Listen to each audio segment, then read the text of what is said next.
problem dealing with material and energy balance being conducted on a continuously stirred tank reactor. I'll let you read the problem statement yourselves and just launch into it here.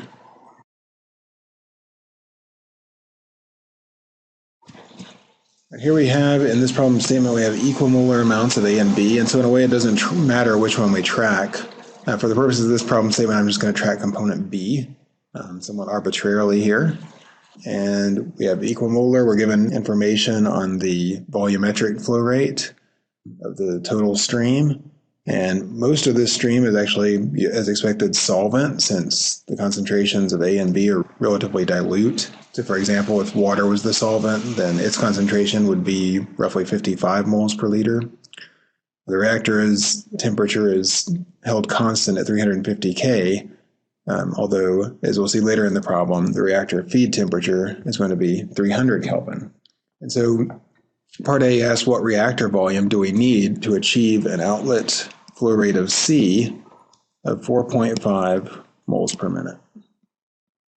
And the first thing that we want to do in just about any reactor problem is to solve a material balance.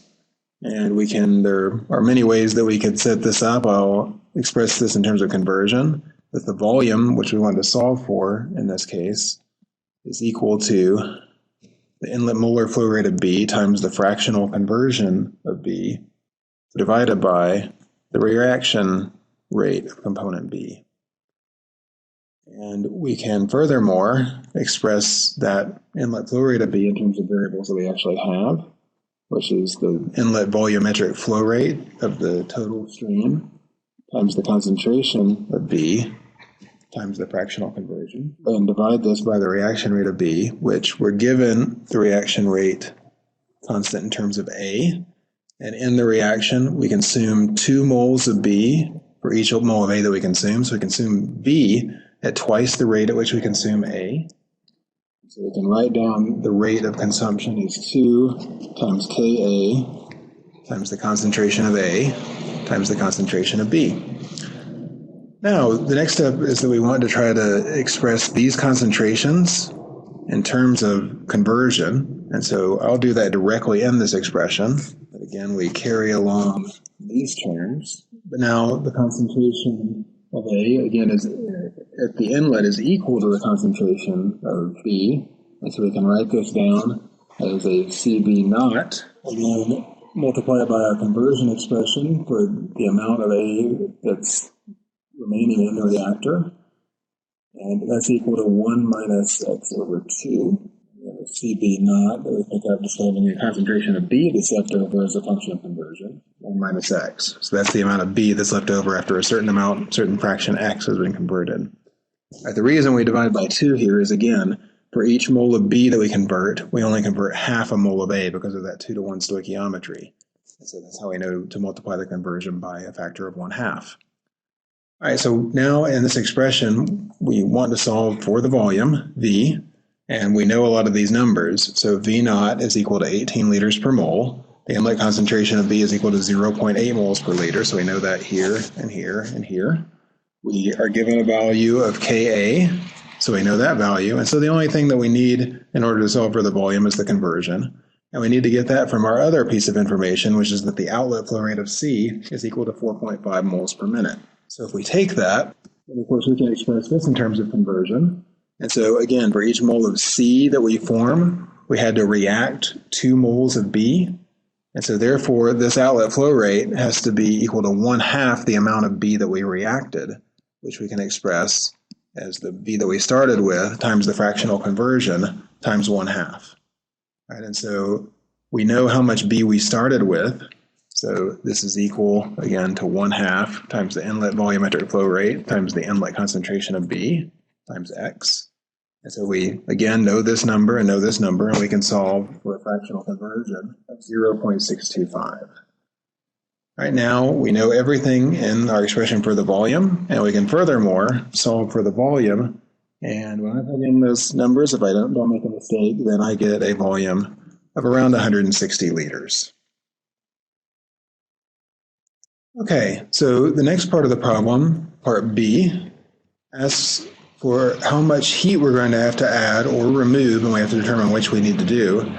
If we're sending the feed into the reactor at a temperature of 300 K, but we want to operate the reactor at 350 K, and here we're given that this reaction is a heat of reaction of negative 24 kcals per mole, and I should have specified that that's per mole of A reacted. Right, and so this is an exothermic reaction, and so that will tend to release heat, but we're also going to be absorbing heat through both the solvent and the reactants. And so the degree to which that balances will determine how much heat we have to actually add to the reactor, as we'll solve for quantitatively in just a minute here. Okay, so we want to set up an energy balance for this equation, and I've gone ahead and written this here. And so any heat that we add will need to be offset by heat that is brought in, or by the sensible heat that's brought in by the reactants that are heated up from a temperature of 300 K to a temperature of 350 K. And the amount of heat that they absorb is determined by their heat capacity, shown here, times the molar flow rate, so how much you're actually bringing through the reactor. And the more you bring through, the more heat you'll need to add in order to heat up those reactants. And then, furthermore, the heat of reaction can play a role, the fact that this is an exothermic reaction. And so the heat of reaction times the fractional conversion times the molar flow rate of B into the reactor will also have to be a term in this equation. And here we need to divide by 2, because if you remember, I modified the problem statement to say that the heat of reaction is given in units of per mole of A. But we've tracked our conversion and all our other variables really in terms of B. And for each mole of A that reacts, 2 moles of B react. Right? And so that means that for each mole of B that reacts, we only will liberate 12 kilocalories per mole. So we can just do a unit conversion of moles of A to moles of B, and you will see that that will give us the 1/2, so that our heat of reaction will effectively be 12 kcals per mole of B, exothermic. Okay, and so again, we can start plugging in some of what we know here. And I should point out a very key assumption that I'm making in this solution, but one that you'd find holds, and that's that I'm only taking into account the solvent-specific terms in solving this problem. And that's because, again, this is a very dilute system. And so the solvent makes up most of the fluid, and I'm assuming that you can ignore the components, the heat capacity of A and B, in favor of just including the solvent. And that will give you a very good answer for the amount of heat that you need to add. Right? If that answer wasn't good enough for you, or you were dealing with a system in which components A and B made up a significant amount of the fluid, then you would need to include additional terms here that would be the flow rates of each of those compounds times the temperature difference, times their heat capacities. And so we would just have to sum up other terms that looked like this. But in many liquid phase systems, in fact, the solvent makes up most of the system. And so this is a fairly realistic problem. Okay, and so now we actually have a fairly straightforward problem solution. All right, again, FB naught here, we can break down into that's being equal to the total volumetric flow rate times the inlet concentration of B. So we know both of these two terms as we described in the beginning of the problem. We solved in part A for the conversion of 62.5%. We know that this number is negative 24 kcals per mole. Right? We know our reactor temperature and our inlet temperature. We're given in the problem statement a flow rate of solvent of 720 moles per minute. And then finally, we're given the heat capacity of the solvent of 40 joules per mole K. And the only thing that you have to be careful about here is recall that these are given in joules, and this number is given in kilojoules. And so you'll want to convert your heat capacity, for example, to 0.04 kilojoules per mole K in order to keep your units consistent. We can basically plug in the numbers and solve for Q.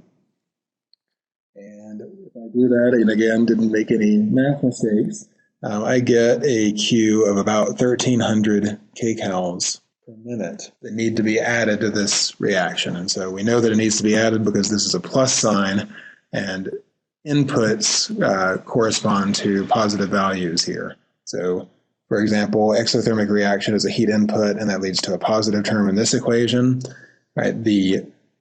Another heat input is the heat capacity times the temperature of the inlet stream.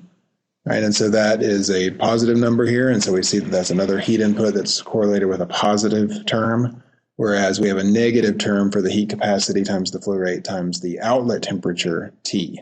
And so that corresponds with the heat output, and it was negative.